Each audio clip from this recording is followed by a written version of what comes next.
एक परिचित है, बहुत अच्छी विचारक है,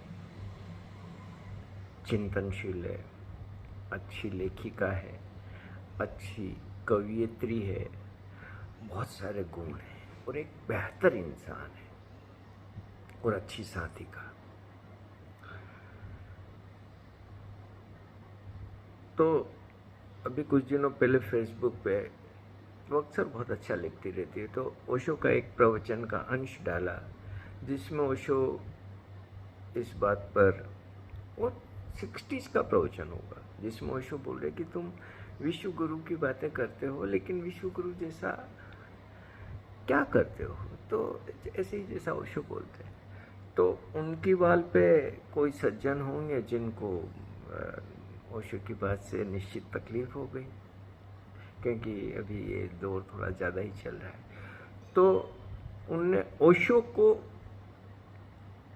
गलत साबित करने के लिए, एक ढंग होता है लोगों का कि जो ओशो बोल रहे हैं उनका तार्किक जवाब दो कि जो आप बोल रहे हो वो सही नहीं बोल रहे हो, इस तरीके से गलत। लेकिन उतनी तो क्षमता नहीं है और उतना तो बोल भी नहीं सकते, क्योंकि ओशो झूठ बोल भी नहीं रहे, बिल्कुल हकीकत बात बताए।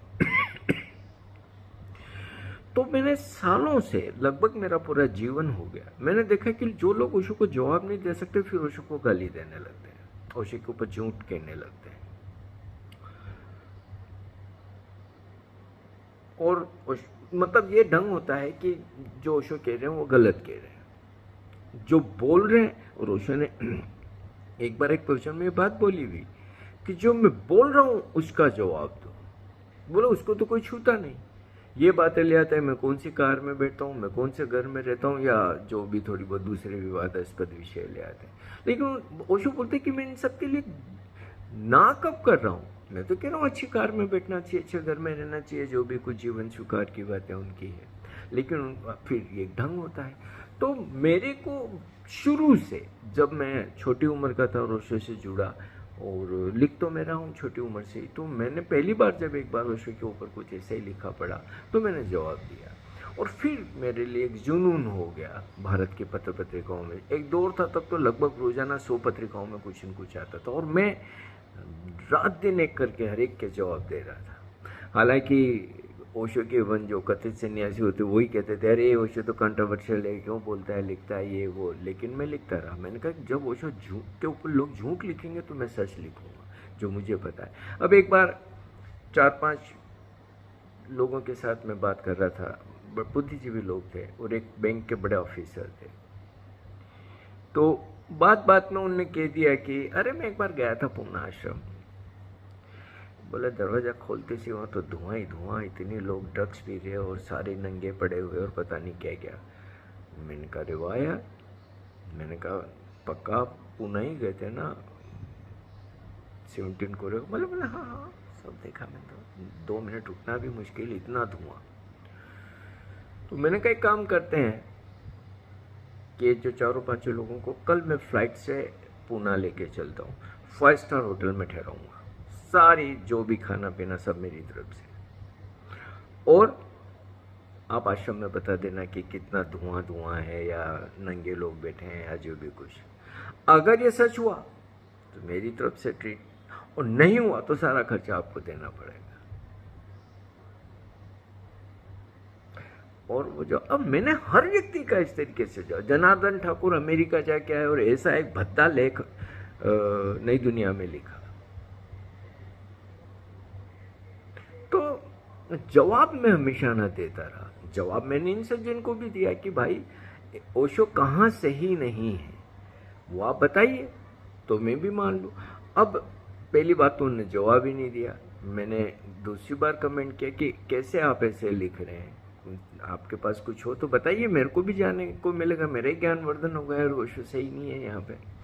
तो रादर देन मेरा जवाब देने के लिए मेरे पे, जो कि मेरी मुझे था पता कि जिस तरीके के ये उनकी प्रोफाइल देखी थी तो कुकर मुद्दा साफ करने की और ऐसी भाषा से मुझे लग गया था कि ये सज्जन किस तरीके के हैं। तो वो मेरे को अपेक्षा थी कि सही आक्रामक या थोड़ा सा कटुता भरा जवाब आएगा। अब अभी भी वो ये बताने को तैयार नहीं है कि ओशो कहाँ सही नहीं है, जो मेरा प्रश्न है उनका। अभी भी कि मैं तो दुराग्रही हूँ, ये हूँ। अरे मैंने कहा मैं दुराग्रही हूँ कि कैसे ही हूँ, आप तो अपनी बात का जवाब दीजिए ना। लेकिन मेरा अपना अनुभव ये रहा कि जीवन भर का लोग विचार विमर्श नहीं करते, तर्क नहीं करते, सोचते समझते नहीं, चीजों के गहराई में नहीं जाते, सत्य जानने की अभिलाषा किसी में भी नहीं है। अपनी अपनी धारणाएं, अपने अपने पूर्वाग्रह, अपने अपने मानसिक रोग सब लिए हुए, और उन्हीं से दूसरे लोगों को मूल्यांकन करते रहते हैं, जज करते रहते हैं। और उसी में ओशो के साथ भी यही सब करते रहते हैं। और इसमें निश्चित ही स्थापित शक्तियों का हाथ है, क्योंकि ओशो जैसी धारदार चोट कर रहे थे स्थापित शक्तियों पे, तो उनने फिर निकाल दिया कि ये है, ओशो तो वैसे हैं, ओशो तो ये है, सब कुछ पुरानी बात है। एक जैन धर्म के बहुत बड़े प्रसिद्ध गुरु से मेरा एक सज्जन ने मुलाकात करवाई, तो बातचीत चल रही थी, मैं वो जो कह रहे थे सुन रहा था। तो बोलते बोलते ये बोला कि तब ओशो को अमेरिका से निष्कासित किया गया था। तो बोले यार कि ओशो के फ्री सेक्स की शिक्षा का तो अमेरिका ने भी स्वीकार नहीं किया। तो तब मेरे ओशो पे जब कोई बात आ जाती है तो फिर मैं अपना पूरा जोर लगाता हूँ, क्योंकि फिर मैं प्रश्न करूँगा। तो मैंने उनको कहा कि फ्री सेक्स की बात ओशो ने कब बोली, कहाँ बोली, आप बता सकते हैं? और मैंने कहा क्या अमेरिका से निकलने के लिए यह मुद्दा था? फिर मैंने, और वो बहुत बड़े प्रसिद्ध व्यक्ति थे, तो मैंने कहा कि आप ये बताइए इस देश में कितना सेक्स है? हमारी फिल्में, हमारा साहित्य लथपथ है सेक्स से। मैंने कहा इसमें ओशो का क्या कंट्रीब्यूशन, ओशो ने क्या किया? क्या उन धर्मों की जवाबदारी नहीं बनती जो हजारों साल से इस देश के अंदर है? उनके होते इतना सेक्स क्यों आया, इतना सेक्स का दमन क्यों आया? और मैंने फिर ये भी बोला, मैंने कहा अगर आपको जानना ही है कि एक सेक्स मुक्त समाज कैसा होता है, एक विकृति मुक्त समाज कैसा होता है, तो पूर्ण आश्रम जाके देखिए।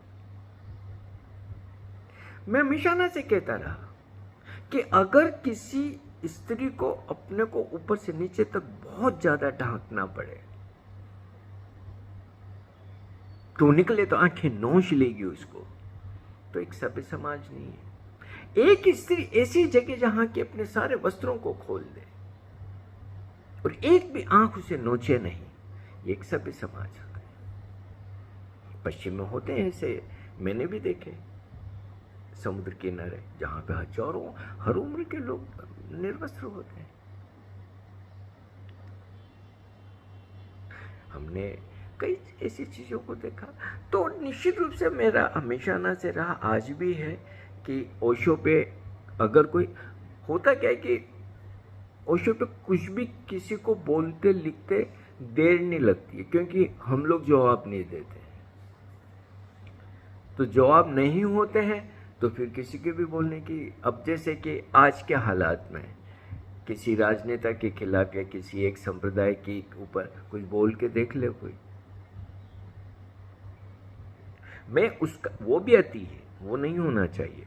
बोलने का हक सबको होना चाहिए, अभिव्यक्ति की स्वतंत्रता पूर्णतया होनी चाहिए। हर व्यक्ति, ओशो के ऊपर भी जिसको गंदा से गंदा लिखना है, झूठ से झूठ है, जो भी बोलना है निश्चित रूप से, हाँ ओशो के अगर बोले पे, ओशो के किसी विचार पे कोई तार्किक लिखता है, निश्चित रूप से वो भी अच्छी बात है। लेकिन फिर आप जो झूठ लिख रहे हो उस पर जब प्रश्न लगाया जाए तो उस झूठ का तो जवाब देना होगा, वो जवाब तो देना ही होगा, या फिर स्वीकारना होगा कि आपने जो बोला या लिखा वो झूठ है। मैं जो ये वीडियो बनाने लगा हूँ और जो भी अब चैनल पे पूरा काम कर रहा हूँ, फोकस है मेरा चैनल पे, वो ये है कि अब ओशो को एक सकारात्मक ढंग से, ओशो का जो कंट्रीब्यूशन है इस ह्यूमैनिटी को, और इमेंस कंट्रीब्यूशन है, वो लोगों तक पहुंच रहा है। हजारों लाखों है, और आज पूरी पृथ्वी आंदोलित है ओशो के विचार से, ओशो के विजन से, ओशो के संदेश से। लेकिन जो जो भी चीज़ें हम भी कर सकते हैं, जो जो हमने देखी, अनुभव की, तो हमारा चैनल है ओशो बाय संतोष विशाल, इसको सब्सक्राइब करें, लाइक करें, शेयर करें, आर्थिक मदद करें जितनी भी कर सकें।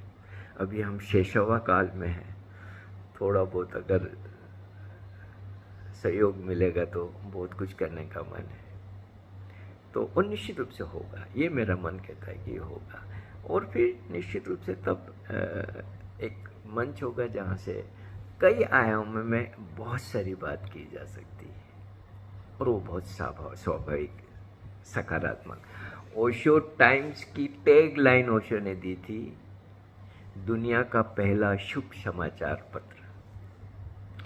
तो हमारी भी ये टैग लाइन होगी, यूट्यूब चैनल का शुभ समाचार चैनल, सिर्फ शुभ,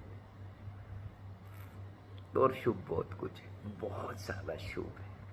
तो यात्रा चलने के लिए